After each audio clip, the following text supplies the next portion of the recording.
नमस्कार, आप देख रहे हैं राष्ट्र प्रथम और मैं हूं आपके साथ में शोभित पाठक। न्यूज रूम लाइव में सभी दर्शकों का बहुत बहुत स्वागत है। शुरुआत करेंगे न्यूज रूम लाइव की गुजरात के चुनाव को लेकर और इसी पर विस्तार से बढ़ेंगे कि मोदी लहर के बातों के बीच में मोदी के गुजरात में 20 से अधिक आंदोलन हो चुके हैं। अभी जन आवाज को उठाते हुए कई आंदोलन भी गुजरात की सरजमी पर देखे जा रहे हैं और इसमें एक सवाल ये उठता है, क्या भाजपा ही आंदोलन करवा रही है? ऐसे कई राजनीतिकार हैं जो गुजरात समीकरण को बदलने के लिए इस तरह के कयास लगा रहे हैं। इसका जो है प्रत्यक्ष उदाहरण हम नहीं कह रहे। ऐसे जानकारों का मानना है कि आंदोलन को जन्म देने का काम जो है भारतीय जनता पार्टी की तरफ से क्या हो सकता है, एक ये सवाल है। क्योंकि लगातार जिस तरीके से गुजरात में राजनीतिक हस्तक्षेप बढ़ता हुआ दिख रहा है और लगातार पुराने से पुराने मुद्दों को लेकर जो जनता है, जो वहां के लोग हैं, वो आंदोलन कर रहे हैं, तो ऐसा भी उम्मीद जताई जा रही है कि समीकरण को बिगाड़ने के लिए और भारतीय जनता पार्टी और उन आंदोलन को भुलाने के लिए क्या कुछ इस तरीके का परिवेश देखने के लिए मिल रहा है। इसी मुद्दे पर हम सीधे चलेंगे हमारे नेशनल एडिटर मयूर जानी जी के पास में। सर, आपसे जानना चाहेंगे, जिस तरीके से आंदोलन की बयार अब गुजरात चुनाव को लेकर देखी जा रही है गुजरात के अंदर, और इसमें एक ये राजनीतिक कई जानकार हैं, कुछ सूत्र भी हैं, वो भी इस बात को लेकर जो है अटकलें लगा रहे हैं कि क्या भारतीय जनता पार्टी ही इन्हीं आंदोलन के पीछे काम कर रही है? देखिए, एक कंस्पिरेसी थियरी है ये, और कुछ लोगों का ये मानना है कि जब चुनाव नज़दीक आता है, जब भी मतलब 2007 का हो या 12 का हो या 17 का हो या अभी 22 की जो बात हम कर रहे हैं, कुछ लोग ये बिल्कुल मानते हैं कि ये सब किया धरा जो है भारतीय जनता पार्टी का ही होता है। वो चुनाव से पहले कुछ उस तरह के जो अलग अलग घटक हैं, अलग अलग क्षेत्रों के तबकों के लोगों को चाबी टाइट करती है और कहती है कि तुम आंदोलन करो, और फिर जो है एक माहौल बनता है। फिर वो माहौल में अचानक से वो आंदोलन शांत हो जाता है। कुछ वादे उनको कर दिए जाते हैं कि ये हो जाएगा, वो हो जाएगा, फिर उसके बाद वो जो चरम पे होता है आंदोलन, वो अपने आप बंद हो जाता है। तो जनता में ये मैसेज जाता है कि देखिए यार, ये सरकार बड़ी सक्षम है, ये सरकार जो है वो अराजकता या ऐसी कोई स्थितियों को अगर बनती भी है, खड़ी होती भी है, तो उसको हैंडल करने में बड़ी सक्षम है। और उसके बाद फिर वो जो वादे होते हैं, वो उसमें कुछ ज़्यादा कुछ होता नहीं है। फिर जब दूसरा चुनाव आता है तो फिर से लोग जो है सड़क पे उतर जाते हैं। ऐसा कुछ लोगों का मानना है। मुझे कुछ हद तक कुछ तबकों तक मुझे उसमें दम दिखता है, क्योंकि कुछ ऐसे तबके हैं जो मुझे पता है कि वो सिर्फ भाजपा के द्वारा ही संचालित किए जाते हैं, उन्हीं की बात सुनेंगे, और वो अगर नहीं भाजपा के द्वारा अगर प्रेरित किए जाते तो वो बाहर नहीं निकलेंगे। कुछ तो ऐसे बिल्कुल तबके हैं, लेकिन हर बार ऐसा मैं मानता हूं कि ऐसा हर बार तो नहीं है। वो इसलिए नहीं है क्योंकि देखिए, 2017 के जो आंदोलन हुए, एक 2015 जुलाई से लेके दिसंबर 2017 तक का जो एक पूरा एक कालखंड रहा गुजरात की राजनीति में, और समाज की अगर पूरी स्थिति को देख के हम बात करें तो वो कोई भारतीय जनता पार्टी के द्वारा प्रेरित किए गए आंदोलन नहीं थे, ठीक है? क्योंकि वो सब आंदोलन को मैंने बहुत करीब से उसको कवर किया हुआ है, मैं इन एंड आउट जानता हूँ आंदोलनों का। पाटीदार आंदोलन में ये था, देखिए, कि पाटीदार आंदोलन जो है वो संघ के साथ जुड़े कुछ प्रबुद्ध लोग थे जो पाटीदार समाज से बिलोंग करते थे, और उनकी ये सालों से एक मांग रही है। समझ लीजिए कि 1994 में जब आखिरी बार गुजरात सरकार ने कुछ फैसले लिए थे जिसमें कुछ जाति समूह को उन्होंने ओबीसी में शामिल किया था, तो उस समय कुछ जाति समूह ऐसे थे जो चाहते थे कि उनका भी समावेश हो जाए, लेकिन वो हो नहीं पाया था। तो पाटीदार उनमें से एक है, और पाटीदार गुजरात को अगर छोड़ दें आप तो ऑलमोस्ट सभी राज्यों में वो ओबीसी में आते हैं, ऑलमोस्ट। पर गुजरात में वो अपने आप को सवर्ण बताने में बड़ा गर्व महसूस करते हैं। तो वो कुछ बड़े लोग थे, चाहते नहीं थे कि हमारा जो समाज है वो ओबीसी में आ जाए, क्योंकि वहाँ फिर वो जाति व्यवस्था और उस पर जो गौरव लेने की बात आती है वो मामला बन गया था। लेकिन फिर जब उन्होंने देखा कि चलो भाई, हम तो ठीक है, व्यापार भी बहुत अच्छा कर लेते हैं, हम बिजनेस और औद्योगिक रूप से भी हम काफ़ी आगे बढ़ चुके हैं, लेकिन एक ओवरऑल इमेज है ना पाटीदारों की, सब समृद्ध प्रजा है, ऐसा नहीं है। बहुत सारे मतलब कि लाखों की तादाद में पाटीदार फैमिलीज जो है वो ऐसे हैं जो बिल्कुल मध्यम वर्गीय या निम्न मध्यम वर्गीय हैं, और जिनकी जो पाटीदार हमारे यहाँ तो मतलब एक किसान कौम थी, आज भी किसान कौम ही है बेसिकली। तो किसान और खेती बाड़ी पर वो निर्भर होती हुई कौम थी, पर धीरे धीरे क्या होता गया, जमीनें बेचते गए लोग। और फिर एक घर में 4 बेटे हैं या 3 हैं या 2 हैं, तो जमीनें का बंटवारा भी होता गया। जमीन की अगर किसी के पास समझ लो फॉर एग्जांपल 100 बीघा हुआ करती थी, आज उसके पास 10 बीघा मुश्किल से बची है, तो फिर गुजारा करना मुश्किल हो जाता है। तो उस स्थिति में उनके बच्चे जब पढ़ने के लिए निकले, तो जब पढ़ाई में वो आगे गए, तो उनको समझ में आया कि यार यहाँ अगर हमको ओबीसी का स्टेटस होता तो बहुत फायदा हो जाता। तो उस चीज़ को लेकर जब कुछ बड़े जो विचारक लोग थे पाटीदार समाज में और जो संघ से जुड़े हुए थे, उन्होंने एक सोचा था कि गुप्त रूप से अभियान चलाएंगे, बड़ा लो प्रोफाइल, मतलब ये सड़क पर उतरने की या आंदोलन करने की बात नहीं थी उसमें। वो एक मत एकत्रित करना चाहते थे पाटीदार कम्युनिटी का। वो पूरा उन्होंने साइंटिफिकली एक पूरा एक बनाया था, पूरा एक पेपर बनाया था जिसमें सवाल जवाब थे, और उसमें फिर आप किससे सहमत है किससे नहीं है वो सब था। और उसका एक गुप्त रूप से बड़े लो प्रोफाइल होके पाटीदार समाज के भीतर ही उस पर एक मत एकत्रित करने की बात और योजना थी, और उस पर काम होना था। ये बात बिल्कुल सच है, लेकिन वो बात जो रास्ते पर उतर आई, ये उनका आयोजन नहीं था। तो संघ से एक कह सकते हैं कि इसका इनिशिएशन हुआ था, पर फिर जो स्वरूप बदल गया, फिर जिस तरह से हमने वो आंदोलन देखा सड़कों पर, वो भारतीय जनता पार्टी या संघ द्वारा प्रेरित नहीं था। हाँ, फिर ये बिल्कुल कह सकते हैं कि जिस तरह से हार्दिक पटेल चले, वो भारतीय जनता पार्टी के एक बहुत बड़े नेता के इशारे पे काम हो रहा था। ये बात बिल्कुल सच है, इसमें कोई दो राय नहीं है। और तो एक तरह से कह सकते हैं कि पाटीदार आंदोलन जो है कहीं ना कहीं भारतीय जनता पार्टी से तो नहीं कहूंगा, लेकिन उसके एक बहुत बड़े नेता के इशारे पे आगे बढ़ता गया, चलता गया, उसका स्वरूप समय समय पर बदलता गया। उसमें एक बड़ा नेता जो है उसकी बहुत अहम भूमिका है।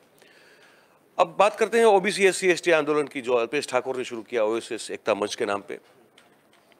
अल्पेश ठाकुर ने भी इसको जो है ये अपनी राजनीति को चमकाने के लिए किया था। बेसिकली वो ठाकुर क्षत्रिय सेना का संगठन कर चुके थे और उनमें बड़ी राजनीतिक महत्वाकांक्षा अपने आप में रखते हैं। और इस आंदोलन के पाटीदार मतलब सवर्ण प्रजा है गुजरात में, और बाकी ठाकुर कोली और बाकी जो ओबीसी SC ST समाज जो हैं वो ऑब्वियसली वो तो आरक्षित कैटेगरी में आते हैं। तो उन्होंने इस तर्ज पर आंदोलन किया कि भाई हमारा हक जाने नहीं देंगे। पाटीदार ये चाहते थे कि जो 27% का जो ओबीसी कोटा है उस कोटे में हमको शामिल कर दिया जाए। तो इसके रिएक्शन के रूप में उन्होंने अपना आंदोलन शुरू कर दिया। और जो दलित आंदोलन शुरू हुआ वो तो जो ऊना में जो एक बड़ी बर्बरतापूर्ण क्रूर घटना हुई दलित के साथ ऊना में, उसके रिएक्शन में जिग्नेश मेवाणी नाम के एक युवा नेता का उदय हो गया, जो कोई प्लान्ड नहीं था। ठीक है, तो कुल मिला के ये जो 3 बड़े आंदोलन थे वो सीधे तौर पर तो भारतीय जनता पार्टी के द्वारा प्रेरित या प्रभावित नहीं थे, लेकिन कहीं ना कहीं भारतीय जनता पार्टी के नेताओं का कुछ ना कुछ रोल इसमें रहा है, ये बात मैं बिल्कुल मानता हूं।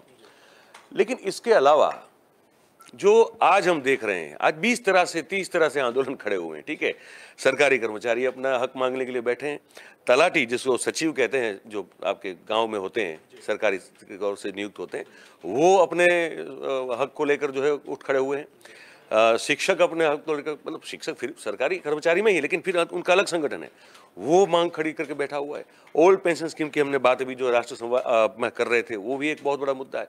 मालधारी समाज, जिस पर हम हो सकता है आज एक पूरा 1 घंटे का कार्यक्रम कोशिश कर रहे हैं कि इसको हम करें आज, क्योंकि वो एक बहुत बड़ा समाज है।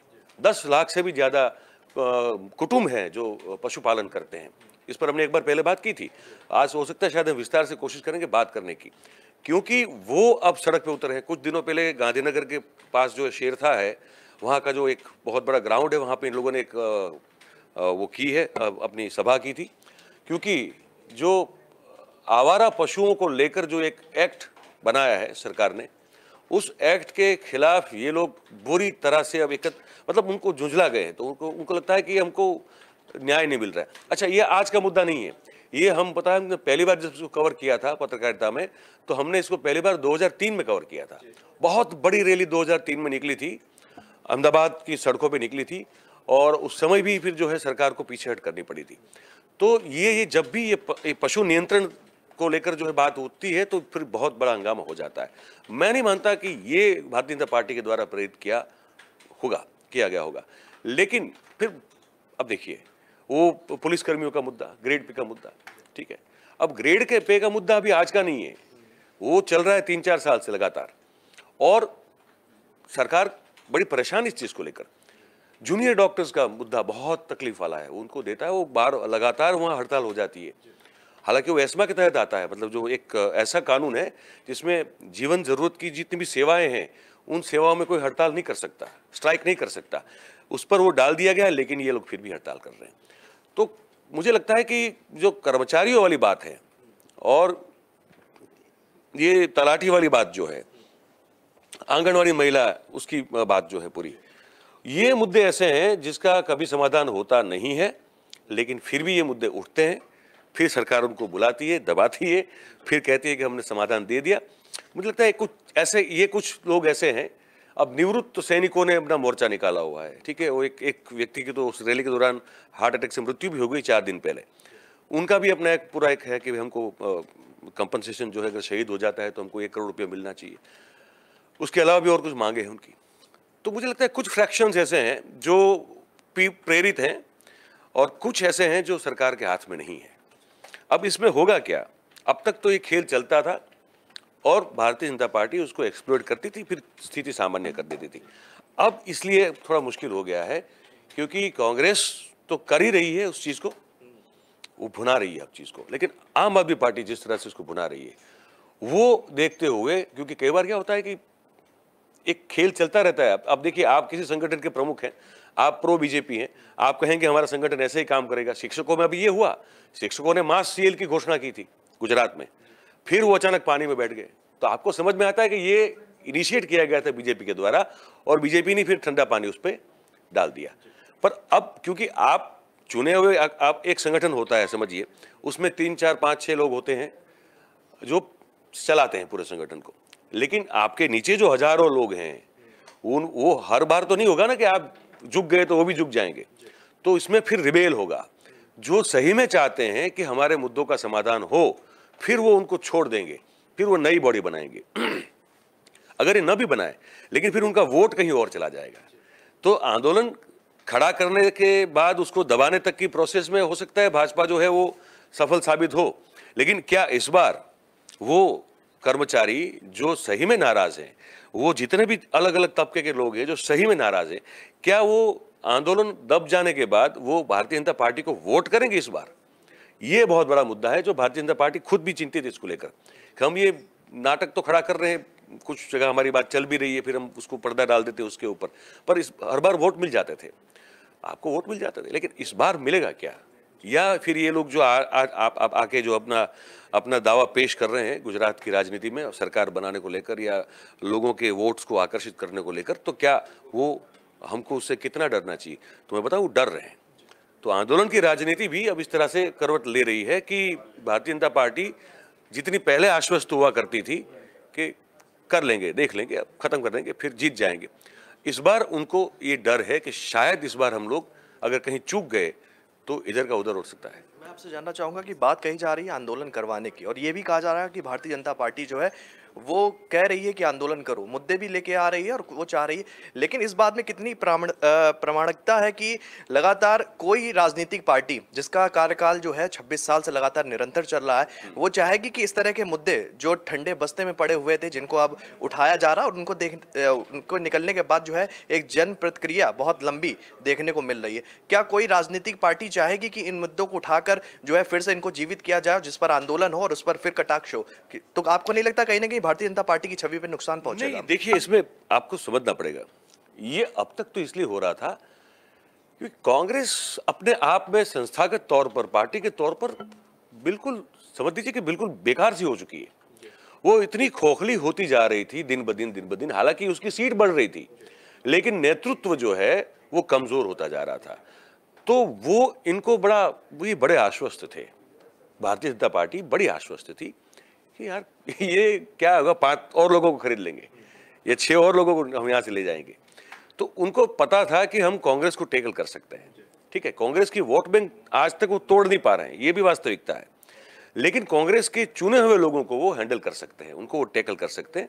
अब आपने तो एक बार मत दे दिया ना शोभित जी, अब 5 साल तक तो आप कुछ कर नहीं सकते। आपने हमको चुन के कहीं भेज दिया, हम चले गए वहां पे, फिर हम आपके प्रति जिम्मेदार है ही नहीं कि आप क्यों हमको चुने थे। भाई हमने आपको, अगर आपने हमको चुना था कि आप सरकार के आप विपक्ष में है और फिर भी हम आपको चुन रहे हैं क्योंकि हम चाहते हैं कि आप इस सरकार, अगर आप विपक्ष में रहें भी तो भी हमारे मुद्दे उठाएं और सरकार की नाक में दम करें और हमारे लिए काम करने के लिए मजबूर करें, इसीलिए तो चुन के भेजा था।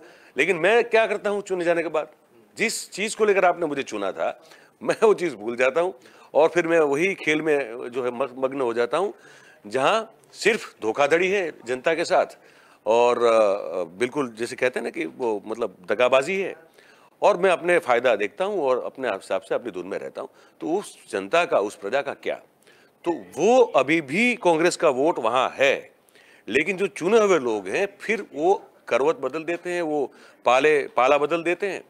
तो इसको लेकर भारतीय जनता पार्टी आश्वस्त रहती थी हमेशा कि लोगों का क्या है यार, लोग किसी को भी चुन के भेज दे, हमारा हाथ में है कि हम उसको हमारी ओर कर लेंगे।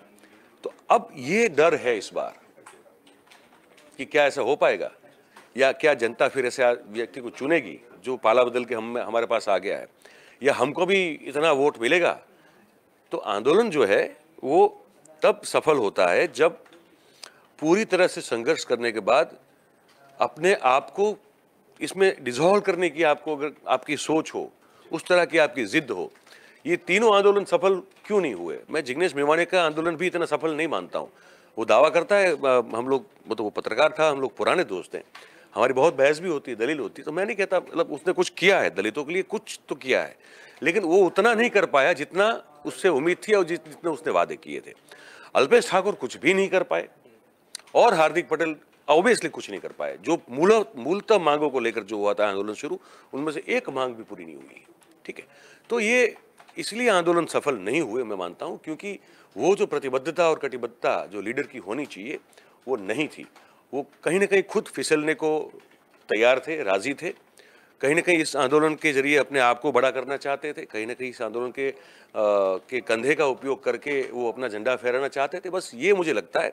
और जब तक भारतीय जनता पार्टी इन चीज़ों में माहिर है कि कौन कहाँ पे दुखती नस रखता है, कहाँ कहाँ दबाना है इसको, तब तक ये आंदोलन इसी तरह से प्रोवोक किए जाएंगे और इसी तरह से फिर उसको मैनेज भी किया जा सकता है। लेकिन अब इस चुनाव में मुझे लगता है कि थोड़ा मुश्किल हो चला है उनके लिए कि वो कितना मैनेज कर पाएंगे और कितना नहीं कर पाएंगे। जी, बहुत बहुत धन्यवाद सर इस खबर में हमारे साथ जुड़ने के लिए। तो सीधी तरीके से कह सकते हैं कि अगर आरोप लग रहा है कि भारतीय जनता पार्टी जो है आंदोलन को करवा रही है और इसमें कितनी सच्चाई है, जिस तरह से हमारे नेशनल एडिटर जी ने कुछ बिंदुओं को प्रमुखता से उठाया, तो उससे कुछ ना कुछ इशारा जो है स्पष्ट वो जाना जा सकता है। बढ़ते हैं दूसरी खबर की तरफ, और दूसरी खबर जो है वो कांग्रेस की है, और कांग्रेस की उस खबर का भी हम जिक्र करेंगे जिसमें राहुल गांधी का ट्वीट जो है अभी जो उन्होंने कल किया है वो जमकर वायरल हो रहा है, और उसके ट्वीट के मायने भी हैं वो अपने आप में निकाले हुए देखे जा रहे हैं। तो क्या है खबर, जनता को दर्शकों को बताना चाहेंगे कि जब नाव मझधार में हो और वो नाव फंस जाए तो मझधार वाली नाव की जो कमान है वो अपने हाथों में लेनी चाहिए। ये राहुल गांधी ने ट्वीट किया, और इस ट्वीट के बाद लगातार जिस तरीके से राजनीतिक गलियारों में राष्ट्रीय अध्यक्ष पद को लेकर दावेदारी की बात कही जा रही थी, उसमें कहीं ना कहीं अटकलें निकलती हुई देखी जा रही हैं। थोड़ा सा विस्तार से चलेंगे और बताना चाहेंगे आपको कि देश में 3500 किलोमीटर लंबी भारत जोड़ो यात्रा पर निकले राहुल गांधी ने फेसबुक पर एक ऐसी पोस्ट शेयर की है जिससे अध्यक्ष पद को लेकर अटकलें और बढ़ा दी हैं। इसी मुद्दे पर हम सीधे चलेंगे हमारे साथी सहयोगी तुषार के पास में। तुषार, क्या कुछ अपडेट है और किस तरीके का ये ट्वीट जो है वो वायरल हो रहा है? बिल्कुल शोभित, जिस तरह से हम जानते हैं कि ये भारत जोड़ो यात्रा चल रही है, इसी बीच राहुल गांधी की तरफ से एक पोस्ट किया गया है फेसबुक पर जिसमें साफ साफ ये लिखा है कि जब नाव मझधार में फंस जाए तो उसे उसकी जो कमान है अपने हाथ में ले लेनी चाहिए। तो इससे साफ साफ तो पता नहीं चल रहा है शोभित जी, क्योंकि अध्यक्ष पद के लिए तनातनी का मामला भी देखने को मिल रहा है, तो साफ साफ इसमें पता नहीं चल रहा है। तो सीधे तौर पर आपको बता दें कि जिस तरह से उन्होंने ये पोस्ट किया है ये सोशल मीडिया पर धड़ल्ले से वायरल भी होता हुआ नजर आ रहा है। फिलहाल ऐसी जानकारी भी मिल रही है कि 7 जो राज्य हैं उन्होंने इस प्रस्ताव को पारित भी कर दिया है, और बीते दिनों की अगर हम बात कर लें तो छत्तीसगढ़ के जो मुख्यमंत्री हैं इसको लेकर उन्होंने बैठक भी की थी। जी शोभित जी। चलिए, बहुत बहुत धन्यवाद इस खबर पर अपडेट देने के लिए। तो जैसा तुषार ने कहा कि अभी भी स्पष्ट नहीं है, लेकिन जिस तरीके का ट्वीट है उससे कयास लगाए जा रहे हैं कि राहुल गांधी जो है किसी बाहरी नेता के बजाय खुद के पास रखना चाहते हैं अध्यक्ष पद। हालांकि उन्होंने किसी संदर्भ में इस तरह की बातें लिखी हैं, अभी तक ये साफ साफ पता नहीं चल सका है। दरअसल केरल में भारत जोड़ो यात्रा के दौरान राहुल ने ट्वीट करते हुए लिखा कि जब नाव बीच मझधार में फंस जाए तब पतवार अपने हाथ में लेनी ही पड़ती है, ना रुकेंगे ना झुकेंगे, भारत को जोड़ेंगे। अब इस ट्वीट को पढ़ने के बाद तो यही कहा जा सकता है कि वे पतवार खुद के हाथ में रखना चाहते हैं। और इस तरीके से जो है अशोक गहलोत की दावेदारी को लेकर भी कई तरह की बात निकलकर सामने आई थी और उस बात को हमने प्रमुखता से उठाया था अपने पिछले कार्यक्रम में राष्ट्र संवाद में। और जिस तरीके से बात ये आ रही थी कि अशोक गहलोत राष्ट्रीय अध्यक्ष पद को स्वीकार करेंगे या नहीं, ये दर्शकों के सामने बहुत विस्तार से बात रखी थी नेशनल एडिटर मयूर जानी जी ने। तो इसी खबर में हम जोड़ेंगे हमारे साथी सहयोगी और वरिष्ठ सहयोगी भी कहेंगे उनको, जिगर पांड्या जी को, और उन्हीं से ही जानेंगे कि किस तरीके की ये ट्वीट को लेकर अटकलें जो है राजनीतिक सरगर्मियों को बढ़ा रही हैं। जी शोभित, राजस्थान में सीएम अशोक गहलोत और जी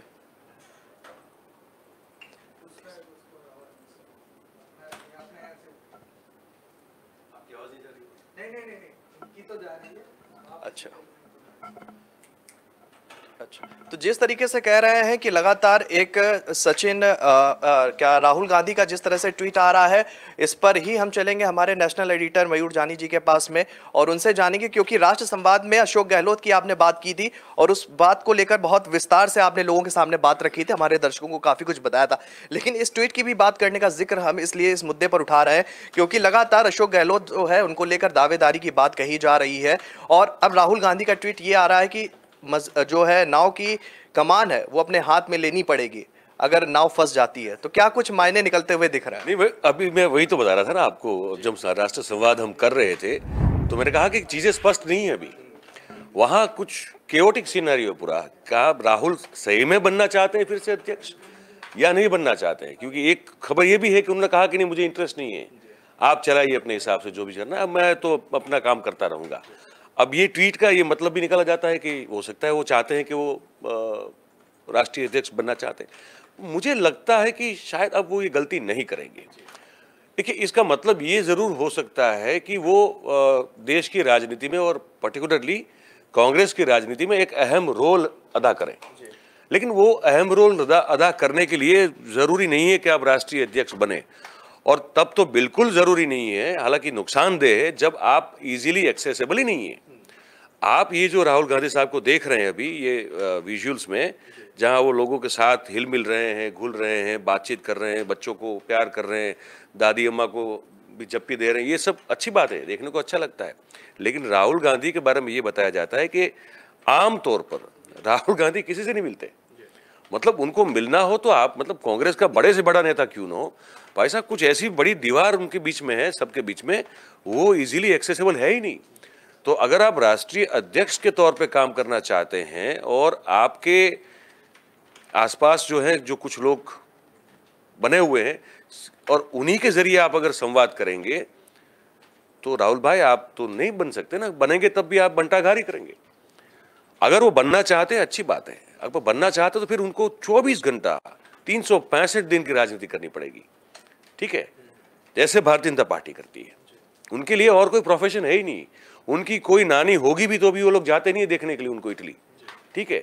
इनके लिए कोई वैकेशन नहीं होता है कि ये जाए, हम चले गए थाईलैंड चले गए, उधर चले गए, वहां चले गए, वो राजनीति में नहीं चल सकता। आपको 365 दिन 24 घंटा आपको पूर्णतया राजनीति में रत रहना पड़ेगा, वो आप करते नहीं है। तो इसीलिए मुझे लगता है, और मुझे लगता है वो कर भी नहीं पाएंगे, उनकी वो फितरत नहीं है। होती तो अब तक बदल चुकी होती ना, अगर उनको चेंज करना होता तो उस अपनी आदत को बदल चुके होते अब तक, पर वो नहीं कर पा रहे हैं।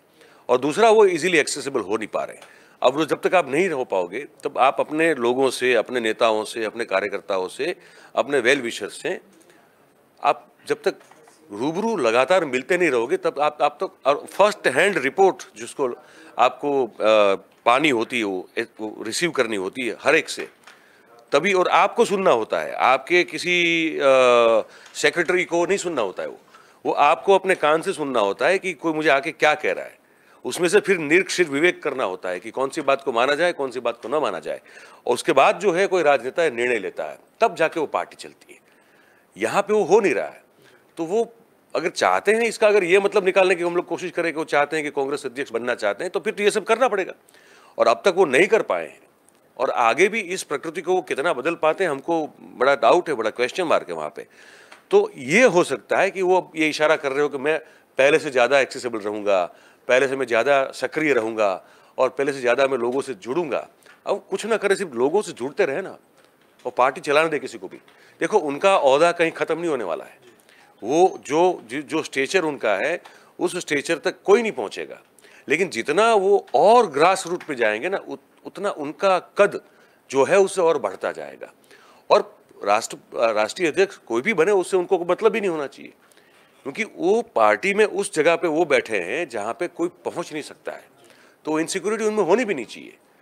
तो मुझे लगता है कि वो ज़्यादा अपने आप को शायद मतलब इन्वॉल्व करना चाहते हैं, ज़्यादा सक्रिय करना चाहते हैं, ज़्यादा जो है अपने आप को प्रस्तुत रखना चाहते हैं इस पूरे पॉलिटिकल सिनारियो में। मुझे लगता है कि इसका मतलब ये निकालना ठीक रहेगा। आपसे ही जानना चाहेंगे कि कांग्रेस ने विधानसभा चुनाव, उत्तर प्रदेश विधानसभा चुनाव में कैंपेन चलाया था, और कैंपेन में मुख्यतः उनका जोड़ने का माध्यम था कि लड़कियों को प्रमोट कर रहे थे।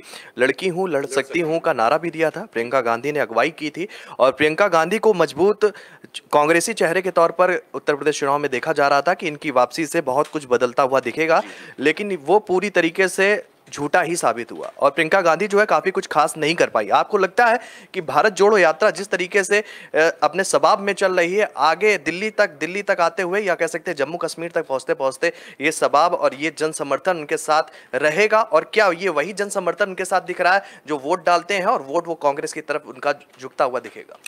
देखिए, प्रियंका गांधी की बात पहले कर लेते हैं। प्रियंका गांधी को बहुत सालों तक जो है वो पीछे रखा गया।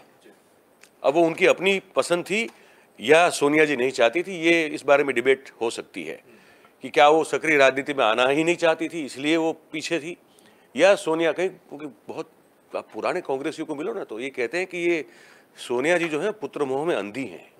मतलब उनको लड़के से आगे, अपने बेटे से आगे कुछ दिखाई नहीं देता है, ये बहुत सारे लोग कहते हैं। और बहुत सारे लोग ये भी कहते हैं कि अगर इस राहुल गांधी की जगह अगर प्रियंका गांधी को अगर पहले आगे कर दिया होता, तो कहते हैं कि कांग्रेस की स्थिति कुछ और ही होती। ये बहुत सारे कांग्रेसी बताते हैं कि प्रियंका में वो नेचुरल बॉर्न लीडरशिप क्वालिटी है, वो जो आप होते हैं ना कुछ क्षमताओं के साथ, कि वो अपने आप के आसपास लोगों को जोड़ सकती है, वो बड़ी सहज है, बड़ी सरल है इस मामले में, बड़ी एक्सेसिबल है उस मामले में।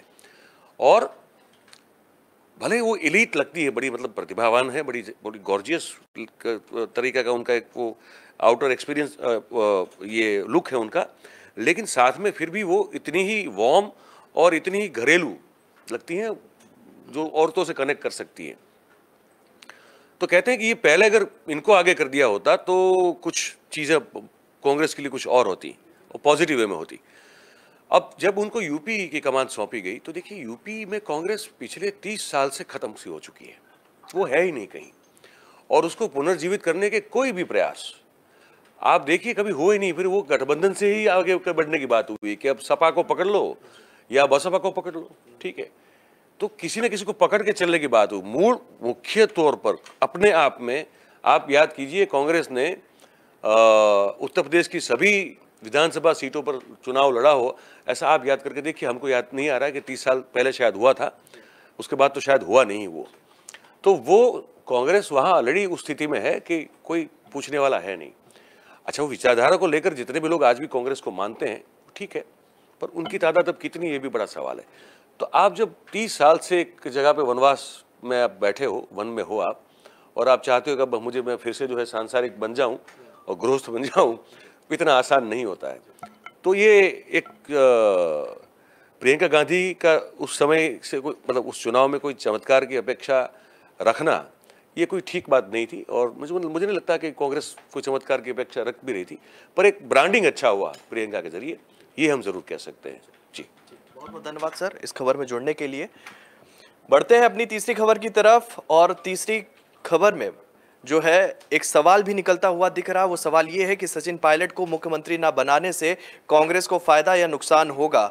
और राजस्थान में कांग्रेस में अंदरूनी कलह किसी से भी छिपी हुई नहीं है। मुख्यमंत्री अशोक गहलोत और सचिन पायलट के बीच मचा घमासान जो है वो जग जाहिर है। इसी खबर पर जोड़ेंगे हमारी साथी सहयोगी मानसी से। मानसी, क्या कुछ कहेंगे इस खबर को लेकर?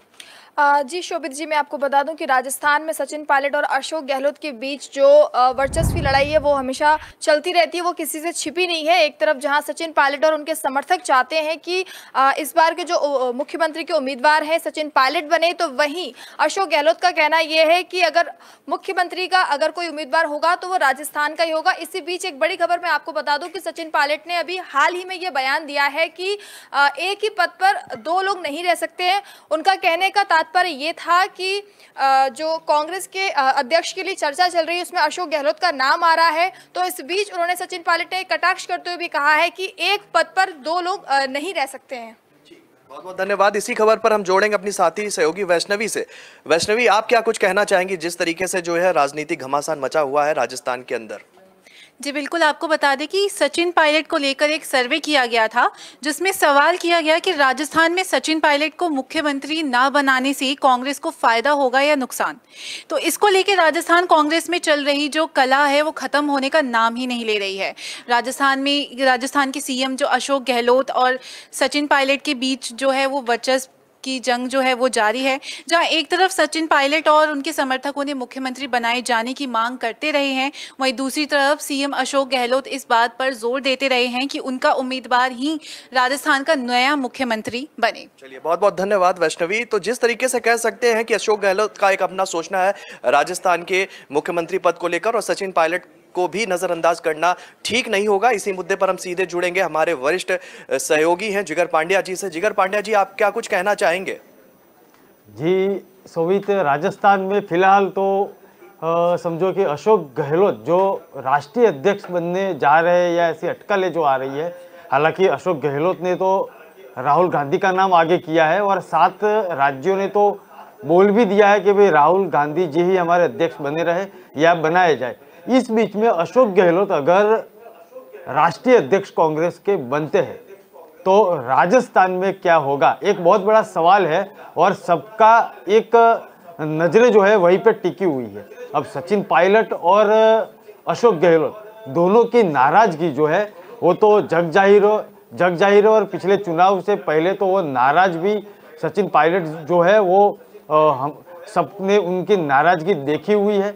अब बात वो है कि राजस्थान में अगर सचिन पायलट सीएम के पद पे अगर बिठाए जाए तो क्या होगा, वो तो आने वाले दिनों में बताएंगे। भले फिलहाल अभी सी वोटर्स ने वो अपना सर्वे किया हो और 26% लोग बोल रहे हैं कि कुछ तो फर्क गिरेगा या बहुत लोग बोल रहे हैं कि कुछ फर्क नहीं गिरेगा, लेकिन सचिन पायलट अगर युवा है, कांग्रेस के नेता भी है और युवा है, तो अगर सीएम पद पे वो अगर चुने जाते हैं तो राजस्थान के जो एक बदलाव की कोशिश है वो तो जरूर होगी, क्योंकि 2 खेमा जो है उसमें अभी तो घमासान मची हुई है। लेकिन हम बात करेंगे ये दोनों खेमे की नहीं, लेकिन विपक्ष में जो बैठा हुआ है भारतीय जनता पार्टी, और उनमें जो एक खुशी की लहर दौड़ रही है, क्योंकि उन्होंने तो बहुत मजे भी लिए हुए हैं और सचिन पायलट को अपनी तरफ खींचने में कोई भी कसर नहीं छोड़ी है। भारतीय जनता पार्टी को जब जब मौका मिला है तब तब वो सचिन पायलट की नाराजगी को आगे आने से और उनको अपनी तरफ खींचने में से कहीं भी वो पीछे नहीं हटते, क्योंकि उनको पता है कि ये 2 खेमा जो है अगर अंदर अंदर मतलब 2 गुट अभी से पड़ चुके हैं, और जो मध्य प्रदेश में हुआ था और सिंधिया फिलहाल तो अभी बीजेपी में है और मंत्री भी है, तो एक दूसरे का शक्ति प्रदर्शन को लेकर बीजेपी बहुत बड़ा फायदा उठाने वाली है या उठाएगी, वो तो स्पष्ट रूप से हमारे नज़र के सामने आ चुका है। जनता ने तो 6 महीने बाद रिजल्ट दे दिया है और जो एक बात हमारे सामने अभी फिलहाल आ रही है कि अगर मुख्यमंत्री पद से अशोक गहलोत इस्तीफा देने के बाद ही वहीं पे जाएंगे तो उनके अनुगामी कौन होगा। अशोक गहलोत तो वो भी कोशिश में लगे हुए हैं कि वो बोले उसको मुख्यमंत्री पद सौंपा जाए, यह साफ संकेत है पायलट को सीएम नहीं बनने दिया जाएगा। ऐसा अगर राजस्थान में सचिन पायलट समर्थक उन्हें सीएम न बनाए जाने की लगातार कोशिशें अगर सामने आती है, तब भी कांग्रेस में दो गुट और दो जो सचिन पायलट है या अशोक गहलोत है, वो दो गुट सामने से उभर कर आएंगे। राष्ट्रीय अध्यक्ष अगर गहलोत को बनाया जाए तो पायलट को सीएम बनाए जाने की मांग एक तरफ तेज हो रही है और दूसरी ओर अशोक गहलोत का जो खेमा है वो भी सक्रिय हो चुका है। ये दोनों खेमे के सामने भारतीय जनता पार्टी भी मजे ले रही है और कहाँ वो क्या उनका इस्तेमाल करेगी वो तो आने वाले दिनों में पता चलेगा। लेकिन शोभित, एक बात क्लियर है कि चुनाव भले गुजरात में या हिमाचल प्रदेश में आने वाले हो, लेकिन राजस्थान में राजकीय माहौल की गर्मी जो है वो तेजी से बढ़ रही है। जी शोभित। लेकिन एक सवाल ये निकल कर आता है कि मुख्यमंत्री के लिए लगातार जो उनका जन समर्थन है सचिन पायलट का, वो कह रहा है कि अब ऐसे काम नहीं चलेगा। अब सचिन पायलट जो है जिनका अपना खुद का जन समर्थन है और जिस तरह से वो पहचाने जाते हैं कि युवाओं में उनकी जो पैठ है वो लगातार बहुत ही गहरी है और युवा उन्हें काफी जो है लोकप्रिय भी मानते हैं अपने अंदर। आपको लगता है कि अगर सचिन पायलट को रिप्रेजेंट किया जा रहा है मुख्यमंत्री तौर पर, तो क्या वो कितना सफल साबित हो सकते हैं राजस्थान के चुनाव को लेकर? आपको लगता है कि अशोक गहलोत को मैजिक मैन के नाम से जानते हैं राजस्थान के अंदर, तो वो मैजिक जो है वो सचिन पायलट राजस्थान की जनता के बीच जो है वो बिखेर पाएंगे? अशोक गहलोत जो है वो पीढ़ अनुभवी राजनेता है। देखो, वो गुजरात में भी प्रभारी बनकर करिश्मा दिखा चुके हैं 2017 की चुनावी रणनीति मैदान में। अब रही बात राजस्थान की, तो अगर कांग्रेस आला कमान चाहे तो उनको राजस्थान की बागडोर भी दे सकते हैं। 2020 की बात हम कर ले कि सचिन पायलट ने बगावत की थी और सीएम गहलोत ने चतुराई दिखाई थी उस टाइम पे और अपनी सरकार गिरने से बचा लिया था। अब फिलहाल में थोड़े दिन पहले ही सवाई माधोपुर में जो बगावत हुई थी उसको भी उन्होंने याद किया था। अब ये जब एक दूसरे की अहम भूमिका की बात आती है, तब कांग्रेस को अगर राजस्थान में बचाना है तो अशोक गहलोत को ये समझना पड़ेगा कि भले ही सचिन पायलट को मुख्यमंत्री बनाया जाए, लेकिन कांग्रेस की सत्ता कायम रहे। तो वो तो अध्यक्ष पद बनते अगर वहीं पे बैठे हैं तो पूरे राष्ट्र की जिम्मेदारी उनके ऊपर है, नहीं कि राजस्थान की। तो राजस्थान भी उनके हिस्से में जिम्मेदारी के तौर पर आता ही है जब वो राष्ट्रीय अध्यक्ष बनते हैं। तो अब उनकी अहम भूमिका आने वाले दिनों में हम देखेंगे, क्योंकि अगर वो राष्ट्रीय अध्यक्ष बन जाते हैं तो सभी राज्यों में कांग्रेस जो सिमटकर एक कोने में एक हाशिए में धकेल गई है, अभी तो फिलहाल तो राजस्थान में वो सत्ता पे है, तो उसको बचाने की कोशिश तो करनी ही होगी। लेकिन बाकी पूरे देश में भी कांग्रेस को एक नई जान फूंकनी होगी। अब आने वाले दिनों में देखेंगे कि अशोक गहलोत का करिश्मा राजस्थान तक सीमित है कि पूरे देश में उनका करिश्मा चलेगा। जी,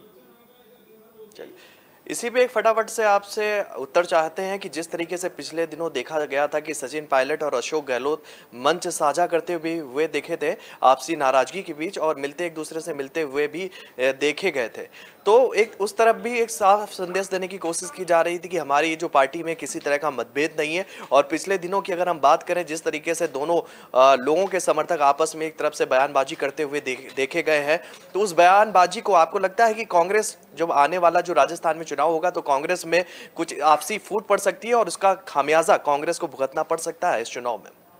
अगर ये नाराजगी दूर नहीं हुई शोभित, क्योंकि एक मंच पे आके बोल देना वो अलग बात है, क्योंकि वो एक पार्टी का एक समझो कि एक डिसिप्लिन रहता है, लेकिन अंदर अंदर जो एक दूसरे के खेमे की जो टांग खिंचाई हो रही है वो तो पार्टी को नुकसान करेगी ही करेगी। क्योंकि थोड़े दिन पहले उनकी सवाई माधोपुर की बैठक में सचिन पायलट की बगावत को भी अशोक गहलोत ने थोड़े दिन पहले ही याद किया था।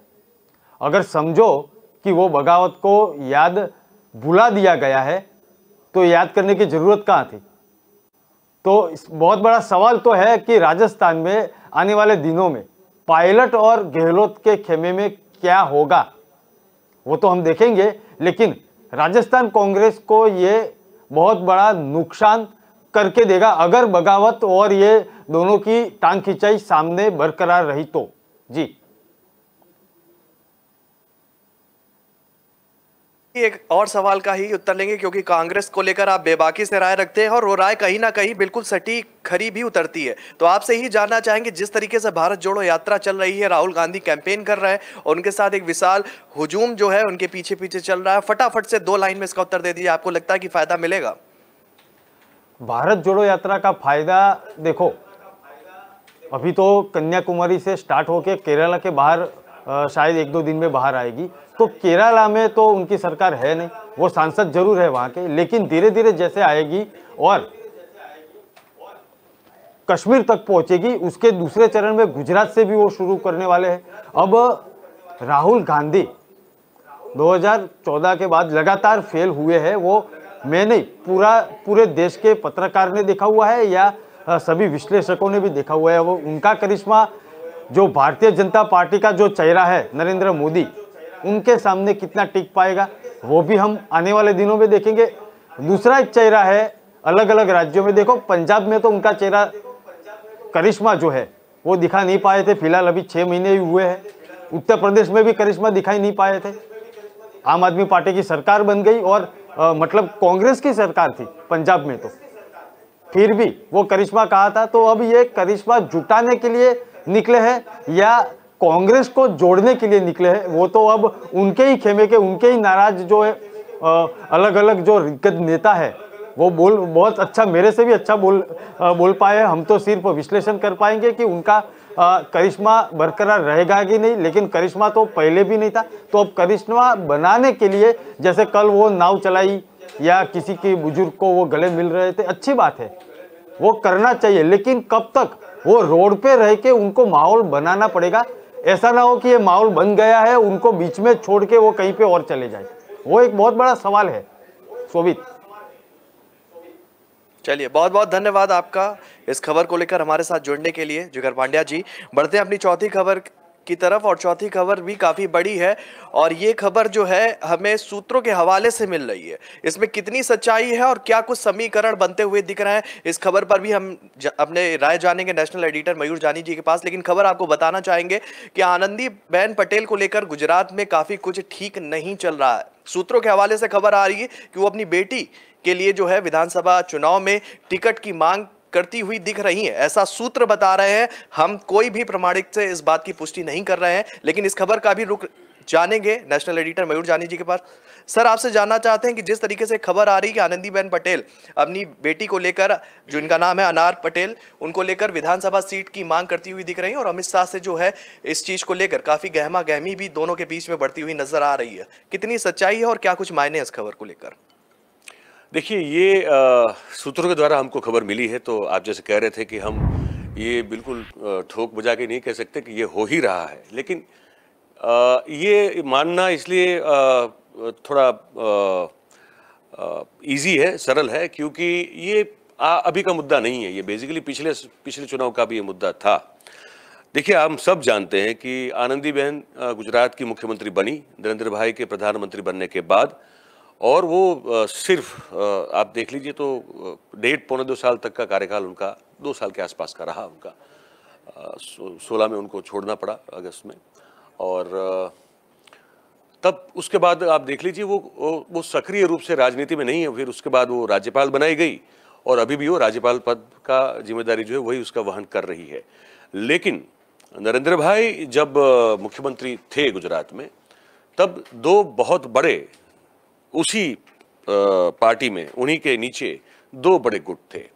एक अमित भाई का था गुट, जो अमित भाई के बिल्कुल फॉलोअर्स थे, जो अमित भाई जो उनके लिए सब कुछ थे, और दूसरा आनंदीबेन का था, जो तो दोनों गुट जो है उसमें एक तरह का एक कंपटीशन, एक तरह का एक भिड़ंत भी होती थी कई बार, और पर वो सतह पर इसलिए ज़्यादा नहीं आती थी क्योंकि वो डैमेज कंट्रोल कर लिया जाता था। पर जब आनंदीबेन को मुख्यमंत्री पद छोड़ना पड़ा और फिर वो जब राज्यपाल बन गई, तो वहाँ आनंदीबेन हालांकि बहुत सारी सीटों से लड़ी हुई हैं, लेकिन फिर भी घाटोड़िया की जो सीट है अहमदाबाद की, वो उनकी प्रमुख सीट मानी जाती। पहले पाटन से भी लड़ी थी, वहाँ से मांडल से भी लड़ी थी, लेकिन फिर घाटोड़िया जो है लगातार लड़ती रही वो। अब वो उनकी परंपरागत उन्हीं की सीट मानी जाती है। उसकी बिल्कुल बगल में नारायणपुरा है जो अमित भाई की सीट है। तो ये माना जा रहा था जब 2017 का चुनाव सर पे था, आज से 5 साल पहले, तो ये माना जा रहा था कि अब क्योंकि आनंदीबेन तो चुनाव लड़ने वाली है नहीं, तो उनकी जो बेटी हैं अनार पटेल जो कि बहुत लंबे अरसे से एक एनजीओ चलाती हैं और वुमेन एम्पावरमेंट की जो प्रवृत्तियां होती हैं उसमें बहुत अपने आप को कार्यरत रखा हुआ है उन्होंने, और ग्रास रूट लेवल पे जाके उनकी संस्था काम करती है। और ख़ास करके जो हैंडीक्राफ्ट्स हैं, जो क्राफ्ट्समैनशिप जो गुजरात की महिलाओं की हैं, जो गाँव में रहती हैं, तो उनको आगे लाना, उनकी मदद करना, उनको आर्थिक सहायता करना, तो उस पर वो काफ़ी लंबे अरसे से काम कर रही है। हालांकि अनार पटेल खुद उस अपने आप में बड़ी एक लो प्रोफाइल व्यक्ति है। मतलब वो आपको कहीं जब आनंदीबेन कैबिनेट मिनिस्टर रही तब भी, जब वो मुख्यमंत्री बनी तब भी, आप मुश्किल से देख पाएंगे कि वो कहीं आनंदीबेन के साथ किसी कार्यक्रम में दिखी हो या पब्लिक फोरम में वो कहीं दिखी हो। वो बड़ी प्राइवेट उनकी लाइफ जो है वो रही है और अपने आप को उन्होंने बस सामाजिक कार्यों में जो है वो रत रखा है हमेशा। लेकिन इसका मतलब ये नहीं कि उनकी फॉलोइंग नहीं है, उनकी फॉलोइंग बहुत बड़ी है, ये मैं बता दूं आपको। और आनंदीबेन गुट के जो समर्थक लोग हैं जो उनको समर्थन देते हैं, तो उस गुट में ये है, ये मांग भी है जो आनंदीबेन तक पहुंचाई भी गई है, ये भी हमको पता है कि अगर आप सक्रिय पॉलिटिक्स में नहीं है तो फिर अनार पटेल का अब सक्रिय राजनीति में आना बनता है। तो पिछले चुनाव में ये बात उठी थी कि अनार पटेल को जो आनंदीबेन की सीट है घाटलोड़िया, वहां से उनको टिकट दे दिया जाए ताकि वो चुनाव लड़ सके। पर वो समय कुछ ऐसा था, वो दौर कुछ ऐसा था जहां पे आनंदीबेन ने ये समझा या सोचा कि नहीं, इस बार जो है थोड़ा होल्ड बैक करके रखना ज़रूरी हो जाएगा। राजनीतिक समीकरण उस तरह से बने हुए थे, तो उन्होंने वो होने नहीं दिया, शायद ये कहा जाता है। और उनकी सीट पर से भूपेंद्र पटेल, जो आज अभी वर्तमान समय में जो गुजरात के मुख्यमंत्री हैं, उनको टिकट दी गई थी। और भूपेंद्र पटेल जो है वो भी आनंदीबेन के बहुत करीबी और उनके चुस्त समर्थक और फॉलोअर माने जाते हैं। तो जब वो वहाँ से लड़े और जीत गए, तो उसके बाद आप देखिए कि जब समीकरण बदला पूरा, जब विजय रूपाणी और नितिन पटेल के साथ पूरे मंत्रिमंडल को बर्खास्त कर दिया गया, सबको घर भेज दिया गया, तब जो मुख्यमंत्री बना वो बना व्यक्ति जो पहली बार विधायक के तौर पर चुन के आया था, जिसका नाम भूपेंद्र पटेल है। और उनको सीधी लॉटरी लगी और वो बन गए गुजरात के मुख्यमंत्री। तो वहाँ ये हम लोग जो है उस कयास ये लगा रहे थे उस समय कि मतलब ये है कि बहुत 3-4 साल के अरसे के बाद फिर से आनंदीबेन का प्रभाव जो है अब वो गुजरात की राजनीति में देखने को मिलेगा। अमित शाह का जो अब तक देखते आ रहे थे वो दबदबा शायद खत्म होगा और आनंदीबेन के गुट का जो प्रभुत्व है वो हमको हर तरफ जो है गुजरात में देखने को मिला, क्योंकि उन्हीं के समर्थक को मुख्यमंत्री बना दिया गया था। अब मामला ये आता है जो अब जिस पर हम मूलतः चर्चा करना हम चाहते थे वो ये है, ये बैकग्राउंड इसलिए दिया कि अब तक की स्थिति क्या रही। अब ये है कि अब सुनने में ये आ रहा है कि आनंदीबेन अब चाहती हैं कि अनार पटेल सक्रिय राजनीति में कदम रखें और उसी बैठक से रखें जिस बैठक से वो अब तक चुनी जाती थी, जो अब अभी भूपेंद्र पटेल की है। ठीक है, और हमको इतना तो मालूम है कि अगर वो चाहेंगे तो भूपेंद्र पटेल 1 सेकंड में वो सीट खाली कर देंगे। वो कुछ अलग ही प्रकृति के राजनीतिज्ञ हैं, वो उस तरह के नहीं हैं, हमको पता है। तो अब इसको लेकर इनकी बात कुछ हुई है नरेंद्र भाई से, ये हमको पता चला है। ठीक है, और उन्होंने कहा है कि अब इसको टिकट दिया जाए। अब वहाँ हमको ये समझ में आ रहा है, ये जो बताया जा रहा है वो ये है कि मोदी अभी नहीं चाहते हैं कि अनार पटेल सक्रिय पॉलिटिक्स में आए, क्योंकि फिर वो परिवारवाद वाली जो बात आ जाती है, हम समझ सकते हैं।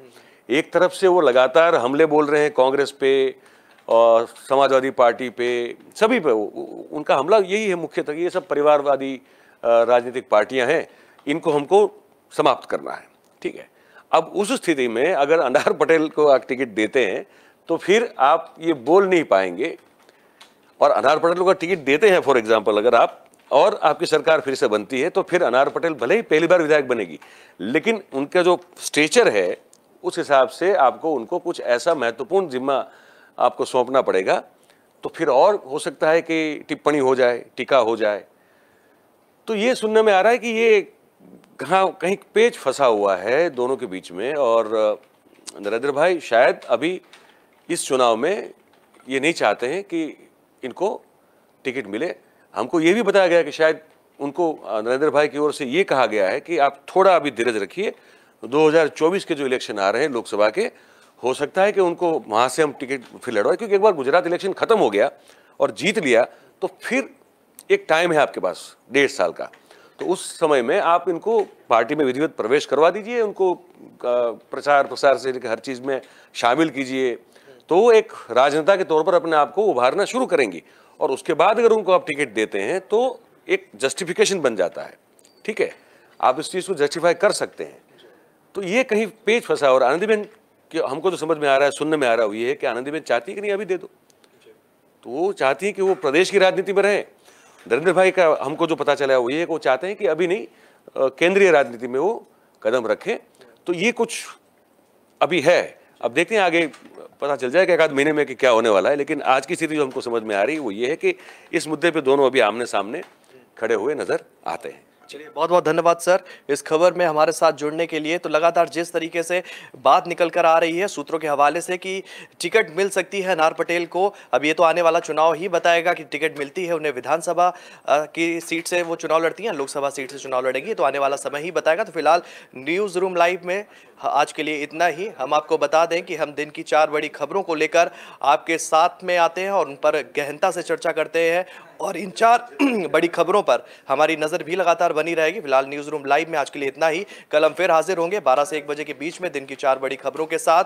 दर्शकों को बताना चाहेंगे कि अगर वो देश और दुनिया से जुड़ी खबरों को विस्तार से जानना चाहते हैं तो वो हमारी वेबसाइट www.kalamkartavya.com पर जाकर खबरों को भी देख सकते हैं। तब तक के लिए हमें दीजिए इजाज़त। नमस्कार।